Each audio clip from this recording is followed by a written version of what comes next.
In this episode, we bring the full Security Plus SY0-801 course together into one memory map, so you can see how the major ideas connect instead of treating them as separate piles of terms. A certification exam can feel overwhelming when every topic looks isolated.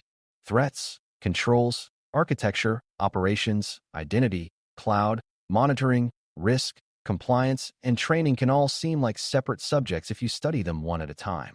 The memory map helps you step back and see the larger pattern. Threats create pressure. Vulnerabilities create openings. Controls reduce risk. Architecture organizes protection. Operations produce evidence. Governance guides decisions. When you remember those relationships, the exam becomes easier to reason through. You are not just trying to recognize words. You are learning how security work fits together in a real organization. Before we continue, a quick note. This audio course is part of our companion study series. The first book is a detailed study guide that explains the exam and helps you prepare for it with confidence. The second is a Kindle-only ebook with 1,000 flashcards you can use on your mobile device or Kindle for quick review. You can find both at Cyber.Me in the Bare Metal Study Guide series. Start with the first major idea. Security begins with what can go wrong. That means threats, vulnerabilities, and risk. A threat is something that could cause harm, such as a criminal actor, malware, social engineering, system failure, insider misuse, or a natural event. A vulnerability is a weakness that could be used or triggered, such as missing updates, weak passwords, poor configuration, exposed data, or lack of monitoring. Risk is the possibility of loss when a threat can affect an asset through a vulnerability. This is one of the most important mental models in the whole course. Do not memorize threat, vulnerability, and risk as three flat definitions only. See them as a chain. Something valuable exists, something could harm it. A weakness creates opportunity, and the organization may suffer impact if the event happens. The next piece of the memory map is the core security goal of protecting confidentiality, integrity, and availability, often called the CIA triad. Confidentiality means information is only seen by people, systems, or processes that are allowed to see it. Integrity means information and systems remain accurate, complete, and trustworthy. Availability means systems and data are usable when needed. Many exam questions become clearer when you ask which part of the triad is being protected. Encryption often protects confidentiality. Hashing can help verify integrity. Backups, redundancy, and failover support availability. Access control can support more than one goal because it limits who can view, change, or use something. When a scenario feels crowded, look for the harm. Is the problem unauthorized viewing, unauthorized change, or interruption of service? That question often points you toward the right control. Threats lead naturally to controls, and controls are the safeguards that reduce likelihood, reduce impact, detect activity, or support recovery. Preventive controls try to stop something before it happens. Detective controls help identify that something happened or is happening. Corrective controls help restore a safer state after a problem. Deterrent controls discourage behavior. Compensating controls provide an alternate safeguard when the preferred control is not possible. Physical controls protect spaces, equipment, and people. Administrative controls guide behavior through policies, procedures, training, and governance. Technical controls use systems and technology to enforce protection. This control model helps you avoid thinking every answer must be a tool. Sometimes the right answer is a policy, a review, a lock, a camera, a training requirement, a backup, or a log. A strong security program layers different kinds of controls together. Architecture is the next major part of the course, and it is where controls become part of a designed environment. Architecture asks how systems, networks, applications, identities, data, and cloud services are arranged so they can be protected in a consistent way. Defense in depth means using multiple layers so one failure does not expose everything. Segmentation limits how far an attacker or failure can spread. Secure design reduces risk before systems are deployed. Zero trust thinking means access should be continuously evaluated based on identity, device, context, and need, instead of assuming that everything inside a network is automatically trustworthy. Cloud architecture adds shared responsibility, where the provider protects some layers and the customer remains responsible for identity, data, configuration, and use. The memory map here is simple. Architecture shapes the battlefield before the incident happens. Identity and access management, IAM, is one of the strongest threads running through the entire course because identity is often the front door to systems and data. IAM asks who you are, how you prove it, what you are allowed to do, and how that access is reviewed over time. Authentication verifies identity. Authorization grants permissions. Accounting records activity so actions can be traced. Least privilege means you receive only the access needed for the job. Role-based access can make permissions easier to manage by connecting access to job responsibilities. Multi-factor authentication, MFA, reduces the risk that a stolen password alone will be enough for an attacker. Privileged access needs special care because administrator rights can change systems, view sensitive data, and disable protections. When you see an access scenario, think identity, proof, permission, review, and accountability. Data protection is another major part of the memory map because data is often what attackers want and what organizations are responsible for protecting. Data has a life cycle. It is created, collected, stored, used, shared, retained, archived, and eventually disposed of. Different controls apply at different points in that life cycle. Classification helps you recognize sensitivity. Encryption protects data by making it unreadable without the proper key. Hashing helps verify that data has not changed. Tokenization replaces sensitive values with substitute values to reduce exposure. Data loss prevention, DLP, can help detect or prevent sensitive data from leaving approved channels. Retention rules explain how long data should be kept, and disposal rules explain how it should be safely removed. The memory map here is that data protection is not one control. It is a set of decisions across the entire life of information. Operations are where security becomes daily work.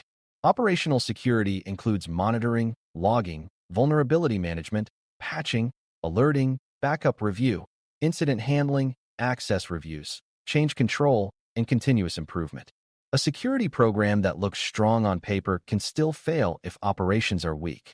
Logs provide evidence. Monitoring helps detect suspicious behavior. Vulnerability management helps find and prioritize weaknesses before they are exploited. Patch management reduces known technical exposure. Change management helps prevent accidental outages or uncontrolled configuration drift. Backups support recovery when systems fail or data is damaged. Security operations also depend on tuning because too many noisy alerts can hide real danger. This part of the course connects controls to evidence. You do not only need protections in place. You need to know whether they are working, whether they are failing, and whether anyone is responding. Incident response connects threat understanding, operations, and decision-making under pressure. An incident may begin with a suspicious alert, a user report, malware activity, a lost device, a compromised account, or unusual network traffic. The response process helps the organization avoid panic. Preparation makes response possible before anything happens. Identification confirms what is going on. Containment limits damage. Eradication removes the cause. Recovery restores normal operations. Lessons learned help improve the program after the event. Evidence handling, communication, escalation, and documentation matter because the organization may need to understand what happened, who was affected, what data was involved, and what obligations apply. The memory map is that incident response is not just technical cleanup. It is controlled decision-making during uncertainty, and it depends on the planning, logging, training, and governance that existed before the incident. Resilience and recovery form another major connection point. Security is not only about preventing bad events. It is also about keeping the organization alive when prevention fails or when disruption comes from something other than an attacker. A business continuity plan, BCP, helps the organization continue critical functions during disruption. A disaster recovery plan, DRP, focuses on restoring technology and services. Backups, alternate sites, redundancy, failover, power protection, environmental controls, and recovery testing all support resilience. Business impact analysis helps determine which functions matter most and how long they can be unavailable. This part of the course connects availability to business reality. Not every system has the same priority. Not every outage creates the same harm. Strong resilience starts by knowing which services matter, what they depend on, and how they can be restored. Governance, risk, and compliance, GRC, is the part of the memory map that explains why security decisions are made and who is responsible for them. Governance sets direction through policy, standards, roles, accountability, and oversight. Risk management identifies what could go wrong, assesses likelihood and impact, assigns owners, records risks, and chooses treatment options such as mitigate, transfer, accept, or avoid. Compliance connects security behavior to laws, regulations, contracts, standards, and internal requirements. This area can feel less technical, but it is essential because security resources are limited. Leaders need a way to decide what matters most, what risk is acceptable, and what evidence proves obligations are being met. The memory map here is that governance guides decisions, risk prioritizes action, and compliance proves required behavior. Without this layer, security can become scattered effort instead of managed protection. Third-party risk belongs inside governance because organizations rarely operate alone.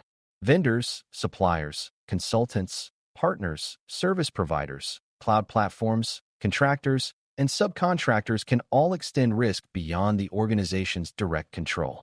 Vendor selection, due diligence, contracts, service expectations, right to audit, monitoring, and exit planning help manage that exposure.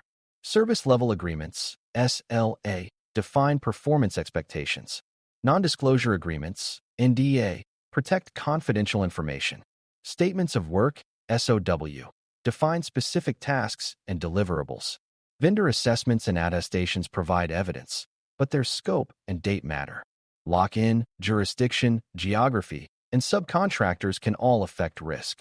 The memory map is that a vendor can be outside the organization and still affect the organization's security, privacy, availability, and reputation. Outsourcing work does not outsource accountability completely. Audits and assessments connect the program back to evidence. An audit asks whether reality matches requirements. Assessments gather proof through sampling, interviews, questionnaires, logs, documents, configurations, observations, and assertions. Scope defines what is included. A charter gives authority and direction.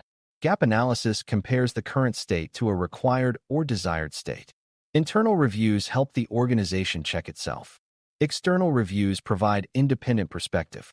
Regulatory reviews test formal obligations. Benchmarking compares maturity or performance against a useful reference point. Penetration testing and other technical assessments test whether controls hold up under realistic conditions. Functional testing checks whether controls work. Behavioral testing checks how people and processes respond. The memory map here is that evidence matters. Security is stronger when the organization can show what is required, what exists, what works, what failed, and what is being improved.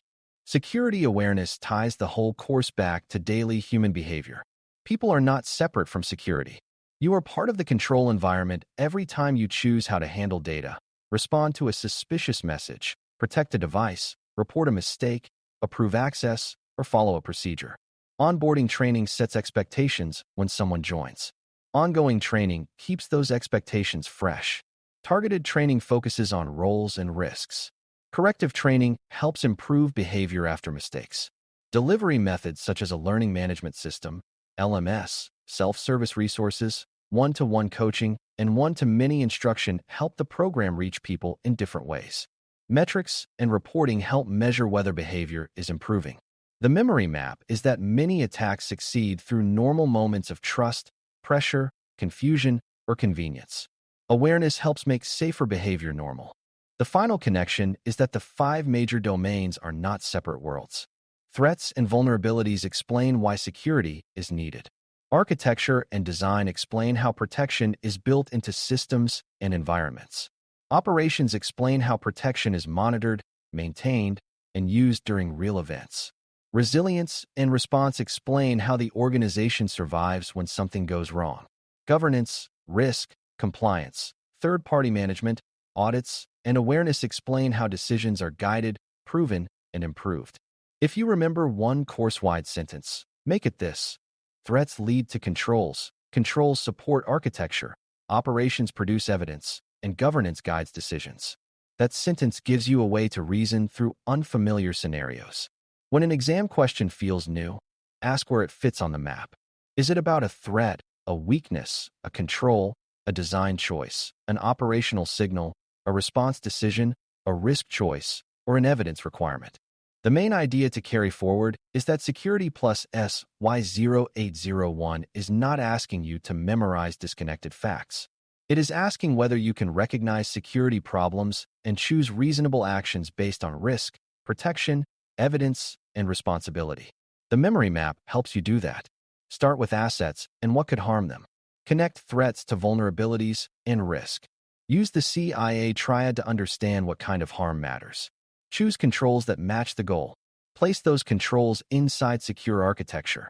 Operate them through monitoring, logging, patching, incident response, and recovery. Govern them through policies, standards, risk decisions, compliance requirements, vendor oversight, audits, and training. When you can see those relationships, you are not just preparing for an exam. You are building the mental model that real cybersecurity work depends on. Thanks for listening. For more audio courses, daily newsletters, and more, please visit baremetalcyber.com.